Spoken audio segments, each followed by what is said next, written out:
વિરામ બાદ આપ સર્વે દર્શકોનું ફરી સ્વાગત છે। હવે જોઈએ સમાચાર વિગતવાર। જામનગરની સરકારી ડેન્ટલ કોલેજના રૂપિયા 1.36 કરોડના ચકચારી કૌભાંડના આરોપી શોભિત ગર્ગની જામીન અરજીનો ચુકાદો આવી જતા તેની જામીન અરજી જામનગરની સ્થાનિક અદાલતમાં નામંજૂર થઈ છે। આ સાથે જ અદાલતે સ્પષ્ટ કર્યું છે કે ડેન્ટલ કોલેજના ડીન ડોક્ટર નૈના પટેલને આ મામલામાં શંકાસ્પદ મુખ્ય આરોપી લેખવામાં આવે છે અને આ મામલાની તપાસ કરનાર અધિકારીઓ વિરુદ્ધ અદાલતે આ તમામ કાર્યવાહીના રિપોર્ટ રાજ્યના આરોગ્ય વિભાગ તથા ગૃહ વિભાગના સત્તાવાળાઓને મોકલી આપવા પણ આદેશ કર્યો છે।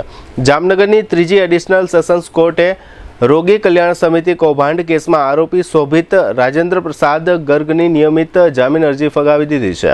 આ હુકમ આજે 31 જુલાઈ 2026ના રોજ આપવામાં આવ્યો છે। કેસ મુજબ આરોપી નેશનલ હેલ્થ મિશન હેઠળ સરકારી ડેન્ટલ કોલેજ અને હોસ્પિટલમાં કરાર આધારિત કર્મચારી તરીકે ફરજ બજાવતો હતો। આરોપ છે કે તેણે પોતાની જવાબદારીનો દુરુપયોગ કરીને રોગી કલ્યાણ સમિતિના બેંક ખાતામાંથી અલગ અલગ ચેક દ્વારા અંદાજે રૂપિયા 1,36,19,350 પોતાના ખાતામાં ટ્રાન્સફર કરી સરકારી નાણાંની ઉચાપત કરી હતી। સુનાવણી દરમિયાન બચાવ પક્ષે આરોપી લાંબા સમયથી જેલમાં હોવાનું, તે નિર્દોષ હોવાનું અને જામીન પર છોડવાની રજૂઆત કરી હતી, જ્યારે સરકારી વકીલે ગુનો ગંભીર હોવાનો, તપાસ ચાલુ હોવાની તેમજ જામીન મળ્યા બાદ પુરાવા અને સાક્ષીઓને પ્રભાવિત કરવાની શક્યતા હોવાનું જણાવી જામીનનો વિરોધ કર્યો હતો। કોર્ટે નોંધ્યું કે પ્રથમ દ્રષ્ટિએ આરોપી સામે ગંભીર આક્ષેપો સામે આવ્યા છે। તપાસ હજુ પ્રાથમિક તબક્કામાં છે અને ચાર્જશીટ પણ દાખલ થઈ નથી, તેથી હાલના તબક્કે જામીન આપવાનું યોગ્ય નથી। જોકે તપાસ પૂર્ણ થયા બાદ અને ચાર્જશીટ દાખલ થયા પછી આરોપીને ફરીથી જામીન અરજી કરવાની છૂટ રહેશે।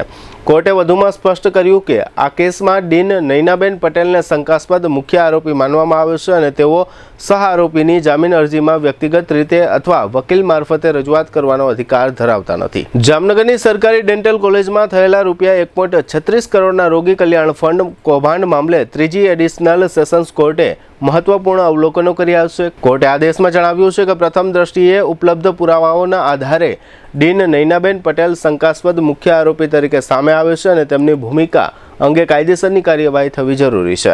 કોર્ટના જણાવ્યા મુજબ આરોપી શોભિત રાજેન્દ્ર પ્રસાદ ગર્ગના ખાતામાં કુલ 15 ચેક મારફતે રૂપિયા 1,36,19,350 જમા કરાયા હતા। આ તમામ ચેક ડીન નૈનાબેન પટેલના હસ્તાક્ષરવાળા હોવાનું નોંધાયું છે। કોર્ટે ડીન દ્વારા રજૂ કરાયેલી ખાલી ચેક પર સહી કરી હતી એવી દલીલ સ્વીકારવાનો ઇનકાર કર્યો છે। કોર્ટના મતે સરકારી નાણાંની ચૂકવણી માટે નક્કી પ્રક્રિયા હોય છે અને ચેક આરટીજીએસ તથા પોઝિટિવ પે સિસ્ટમ સહિતની તમામ પ્રક્રિયામાં ડીડીઓ તરીકે ડીનની સક્રિય મંજૂરી જરૂરી હોય છે। કોર્ટે વધુમાં નોંધ્યું કે ઉપલબ્ધ પુરાવા હોવા છતાં તપાસ અધિકારીઓએ ડીન સામે કોઈ કાયદેસરની કાર્યવાહી કરી નથી। આ અંગે કોર્ટે ગંભીર શંકા વ્યક્ત કરતા જણાવ્યું કે તપાસ અધિકારીઓ પર કોઈ ઉચ્ચ અધિકારીનું દબાણ અથવા પ્રભાવ હોવાની શક્યતા નકારી શકાય નહીં।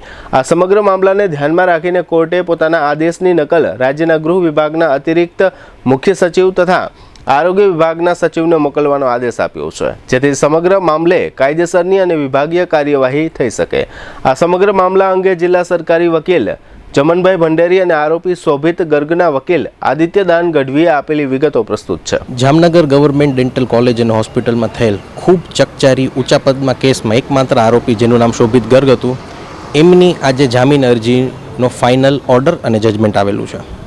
આ ઓર્ડરમાં નામદાર કોર્ટે પહેલાં જ્યારે કાર્યવાહી દરમિયાન ઇન્વેસ્ટિગેટિંગ ઓફિસર્સ, જે ટોટલ 3 ઇન્વેસ્ટિગેટિંગ ઓફિસર્સ હતા, એ 3 ઇન્વેસ્ટિગેટિંગ ઓફિસર્સને એક સવાલ પૂછેલો કે આ કામમાં ડીન જે એક ડીડીઓ તરીકે ફરજ ભજવે છે ડેન્ટલ કોલેજમાં, તો ડીન જ્યારે એક ફાઇનલ ઓથોરિટી છે, એક સિગ્નેટરી ઓથોરિટી છે અને ડીડીઓ તરીકે ફરજ ભજવતા હોય છે, ત્યારે ડીન આ આખા ઉચ્ચાપદના કેસમાં એક પ્રાઇમ સસ્પેક્ટ તરીકે કેમ અટક કરવામાં આવેલા નથી? આનો ખુલાસો નામદાર કોર્ટે પોલીસ સમક્ષ અને ઇન્વેસ્ટિગેટિંગ ઓફિસર સમક્ષ માંગેલો। નામદાર કોર્ટે લાસ્ટ હિયરિંગ દરમિયાન આ ખુલાસો માંગેલો અને ખુલાસામાં પોલીસ તરફથી કોઈ પણ સંતોષકારક ખુલાસો આપવામાં આવેલો નથી। નામદાર કોર્ટે ડીનના બચાવ તરફ કે ડીનનો એવો બચાવ હતો કે ડીને કોરા ચેકમાં આઉટ ઓફ નેગ્લિજન્સ આ બધાય બ્લેન્ક ચેક સાઇન કરેલા। તો કોર્ટે એવું કીધું કે આ આખો કેસ ડીનની વિરુદ્ધ છે। કોરા ચેક ઉપર કોઈ પણ ડીડીઓ આખા ઇન્ડિયામાં સાઇન ન કરે, માટે નામદાર કોર્ટે additional chief secretary of home ડિપાર્ટમેન્ટને આ સમગ્ર ઘટના ઉપર ધ્યાન દોરેલું, ચીફ સેક્રેટરી હેલ્થ ડિપાર્ટમેન્ટ ગાંધીનગરને પણ ધ્યાન દોરેલું અને ઓર્ડરની કોપી આ બે હાયર ગવર્મેન્ટ ઓફિસીસમાં મોકલાવેલું અને કીધેલું કે આ સમગ્ર મેટરમાં ઇન્વોલ્વ થવો અને યોગ્ય એક્શન ડીન વિરુદ્ધ અને આયો વિરુદ્ધ લેવી. નામદાર કોર્ટે આરોપીની જામીન અરજી રદ કરેલી છે.